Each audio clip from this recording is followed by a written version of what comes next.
तो सुबह सुबह हो गया है, एकदम अच्छी सुबह हुई है, चिड़िया चहचहा रही हैं। और न्यूज़पेपर खोलते ही एक बहुत अजीब चीज़ दिखी कि अरविंद केजरीवाल जी गिरफ्तार हो चुके हैं। और अब हम लोग के काम की क्या चीज़ है, ये मुख्यमंत्री रहते हुए गिरफ्तार हुए पहले व्यक्ति हैं। मतलब इससे पहले लोग इस्तीफा दे के फिर गिरफ्तार होते थे, लेकिन ये भारत के पहले ऐसे मुख्यमंत्री हैं जो मुख्यमंत्री होते हुए गिरफ्तार हुए हैं। तो इसको हम लोग नोट कर लेते हैं। फर्स्ट सीएम जो सीएम रहते हुए अरेस्ट हुए हैं। और गजब की बात तो ये है कि किस मामले में गिरफ्त हुए हैं, शराब के मामले में गिरफ्त हुए हैं। तो ये इससे ये प्रूफ होता है कि शराब पीने वाला ही नहीं, शराब को लेकर नीतियां लाने वाला भी गड़बड़ हो सकता है, उसके साथ भी गड़बड़ झाला हो सकता है। तो हर तरह से आप नशे से, शराब से बचिए। ठीक है, अब आगे चलते हैं। हाँ, तो ये कहाँ के सीएम थे? ये सीएम थे दिल्ली के, जो हमारे भारत की यूनियन टेरिटरी है। और कोई जानकारी होगी तो आप भी बताइएगा। दिल्ली जो हम लोग के पॉइंट ऑफ व्यू से, करंट अफेयर या एग्ज़ाम पॉइंट ऑफ व्यू से ज़्यादा महत्वपूर्ण हो। जैसे पॉपुलेशन में ये सबसे डेंस एरिया है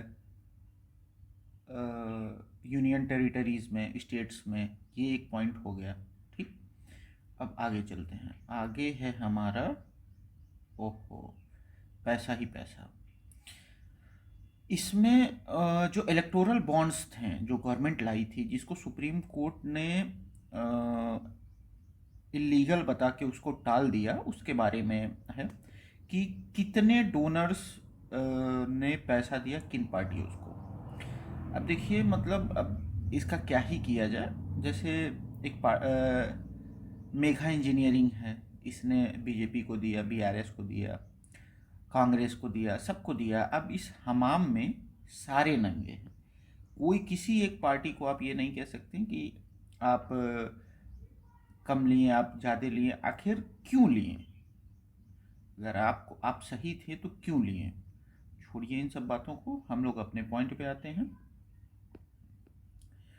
अब देखिए दूसरा चीज़, ये गवर्नर साहब को लेकर इतना कंफ्यूजन है। ये एक पॉनमोडी साहब थे, ये मंत्री थे।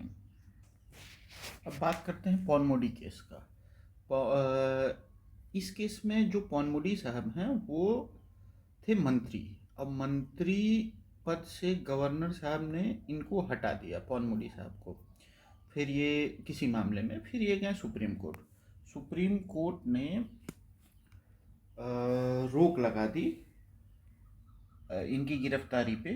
तो फिर ये आए। अब फिर जो स्टेट गवर्नमेंट है उसने सिफारिश की गवर्नर साहब से, आर एन रवि गवर्नर हैं तमिलनाडु के, उनसे सिफारिश की कि इनको जो है शपथ दिलवाई जाए। तो आर एन रवि साहब ने क्या किया, उन्होंने कहा कि ये कॉन्स्टिट्यूशनल मोरालिटी का हवाला देते हुए उन्होंने कहा कि हम इनको शपथ नहीं दिला सकते। अब देखिए, आर्टिकल 154 के तहत एग्जीक्यूटिव हेड रहेंगे स्टेट के गवर्नर। ठीक, लेकिन वो वही काम करेंगे जो स्टेट का मंत्रिमंडल या स्टेट की गवर्नमेंट उनको सजेस्ट करेगी। अब इसको लेकर केस चल रहा है, या मतलब ऐसे हर रोज लगभग कॉन्फ्लिक्ट्स हो रहे हैं। और हर बार स्टेट गवर्नमेंट्स को सुप्रीम कोर्ट जाना पड़ रहा है अपनी पावर्स को लेकर। तो ये एक बढ़िया टॉपिक हो सकता है। और ये जो कॉन्फ्लिक्ट है वो तमिलनाडु में ही नहीं हो रहा है, हर जगह जहाँ अपोजिशन है या नॉन बीजेपी गवर्नमेंट्स हैं वहाँ हो रहा है। जैसे अभी और एग्जांपल्स क्या हैं, देखिए, Kerala high court declines to stay chancellor's order to Sanskrit university VC to vacate post. अब देखिए ये एक विवाद है।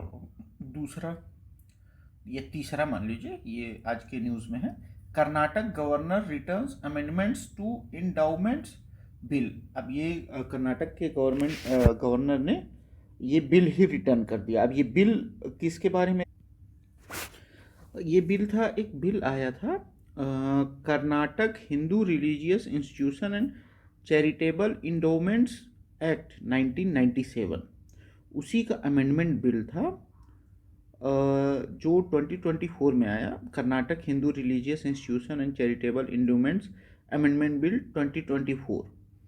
उसमें मंदिर और उनके पुजारियों को लेकर कई प्रावधान थे और टैक्स को लेकर प्रावधान थे। तो रिलीजियस बेसिस पे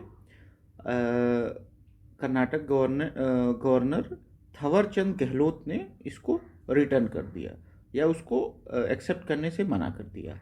ये भी एक विवाद का विषय हो गया। विवादों को छोड़ते हुए अगर हम लोग चलें तो ये जो हम लोग कुत्ते पालते हैं अपने, जो हम लोग के पेट्स होते हैं, उसको लेकर एक न्यूज़ है। देखिए, लगभग जो भारत में बैन है वो 23 ब्रीड्स जो कुत्तों के हैं वो बैन हैं, और हाई कोर्ट ने उनके स्टेरिलाइजेशन को लेकर एक एडवाइजरी जारी की है कि उनको स्टेरिलाइज ना किया जाए। तो इस चीज़ के बारे में आप लोग जान लीजिए और सतर्क हो जाइए। अब आगे चलते हैं। ये सबसे दुखद न्यूज हो सकती है हमारे एनवायरमेंट के लिए या हर भारतीय के लिए कि लोकल्स एल्यूमिनियम फ्यूम और felling up 234 trees on century old campus in Srinagar. तो श्रीनगर में एक कॉलेज है, अमर सिंह कॉलेज, उसमें 234 पेड़ों को काट दिया गया।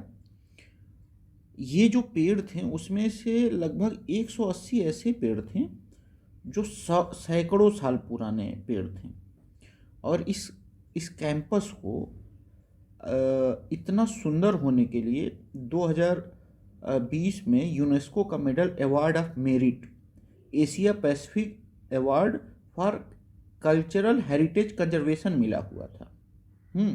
लेकिन ये जो कहीं भी पेड़ कटे, कोई भी पेड़ कटे, वो दुखद होता है। यहाँ तो कैंपस को ही ख़त्म कर दिया गया। कितनी यादें जुड़ी रही होंगी। 234 पेड़ काटने का मतलब एक अच्छा सा बायोडाइवर्सिटी को ख़त्म कर देना है। कहीं भी एक भी पेड़ कटे तो उसका विरोध करिए, और पेड़ लगाने से, अगर नहीं पेड़ लगा पा रहे हैं तो कम से कम पेड़ काटिए तो ना। क्या मतलब है पेड़। अब ये न्यूज़, ये एडिटोरियल है द हिंदू का, इसको टिम कुर्टिस ने लिखा है। अब इसमें जो आज जो है हम लोग मना रहे हैं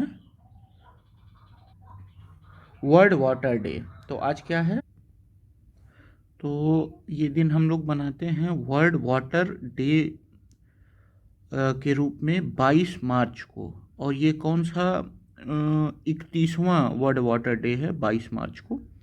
इसका थीम है लेवरेजिंग वाटर फॉर पीस, और यूनेस्को एक रिपोर्ट जारी करती है वर्ल्ड वाटर डेवलपमेंट रिपोर्ट। उसका थीम क्या है, water for prosperity and peace. इस रिपोर्ट में लगभग 35 यूएन एंटिटीज़ थीं और 48 अदर इंटरनेशनल पार्टनर्स थे, जिनका जो काम रहा है वो पानी को लेकर वो बेहतरीन रहा है, लेकिन रिजल्ट्स उतने अच्छे नहीं आ पाए हैं। जैसे 153 कंट्रीज़ में, 153 कंट्रीज़ में से बस जो है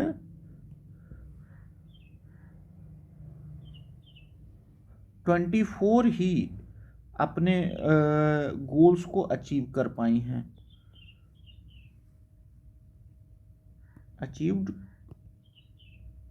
गोल।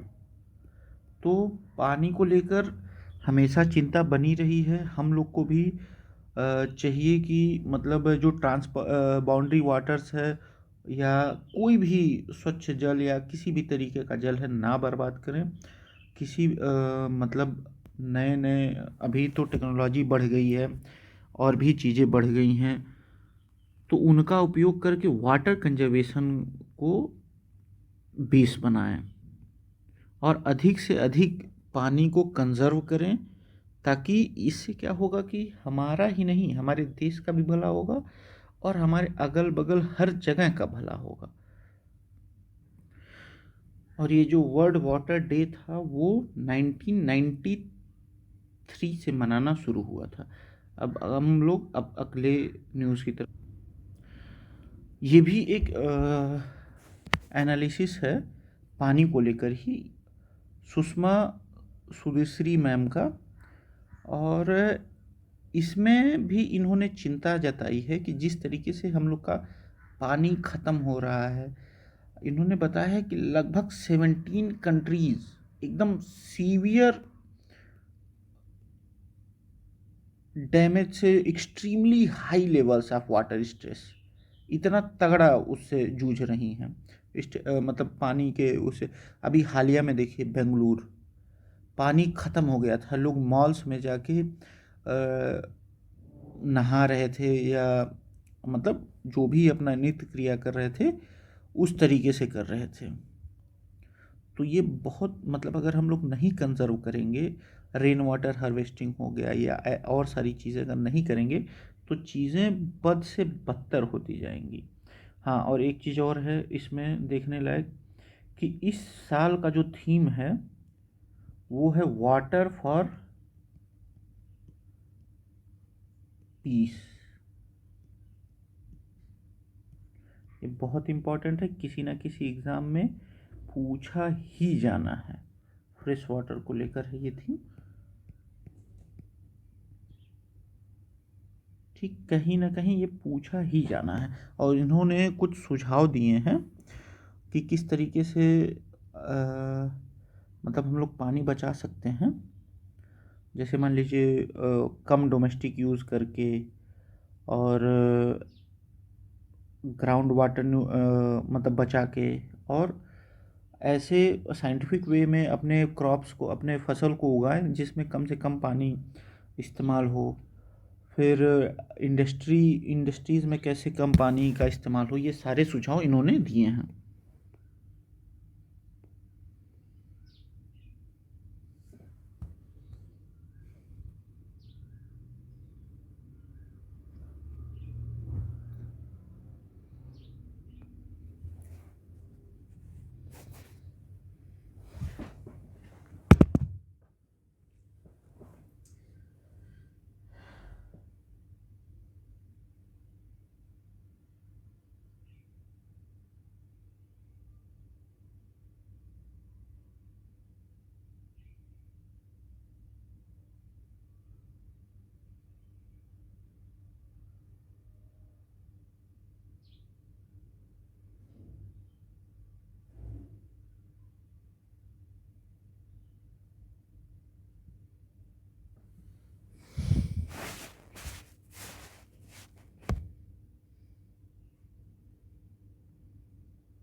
ये बहुत हाईलाइटेड मामला रहा कलकत्ता हाई कोर्ट का, जिसमें जस्टिस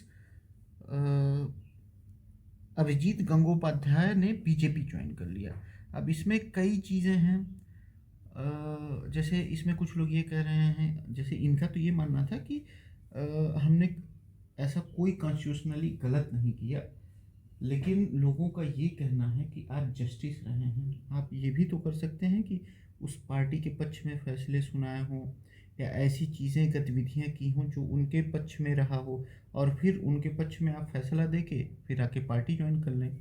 ये तो अनएथिकल हुआ। तो कूलिंग पीरियड की बात की जा रही है कि जो जस्टिस हों या ऐसे पद हों, जो ऐसे एडमिनिस्ट्रेटिव पद हों जिनकी वजह से गवर्नमेंट को फ़ायदा होता हो या उनके फैसलों की वजह से गवर्नमेंट को फ़ायदा होता हो, उनको कम से कम 2 से 5 साल का कूलिंग पीरियड दिया जाए, ताकि वो पॉलिटिक्स में इंटर ना कर पाए।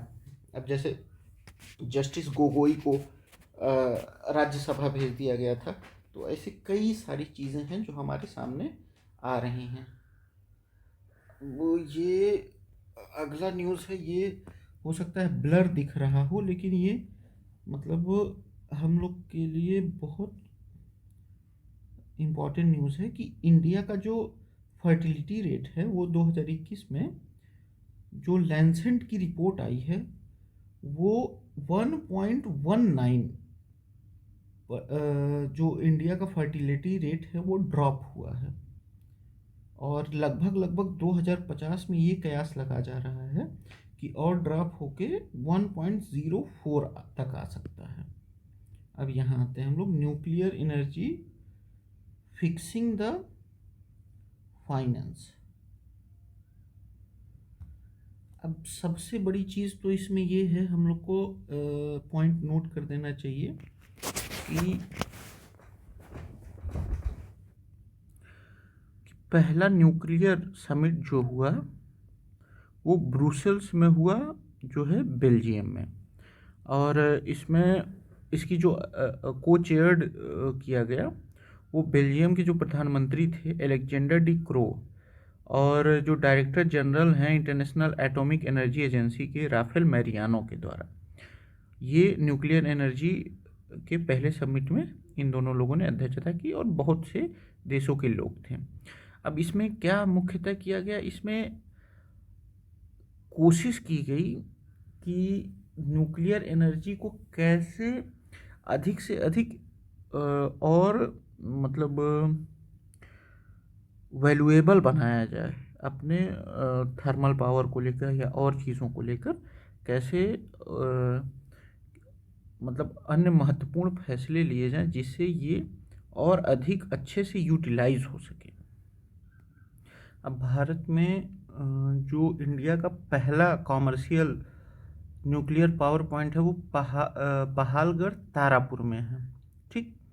और हाल ही में आपने देखा होगा कि PFBR टेक्नोलॉजी से, ये ऐसी टेक्नोलॉजी है जो अपना फ्यूल भी जनरेट करती है और पावर भी देती है सेम टाइम में, ठीक, ताकि हम लोग सेल्फ रिलायंट हो सके अपनी न्यूक्लियर एजेंसी में, न्यूक्लियर पावर में।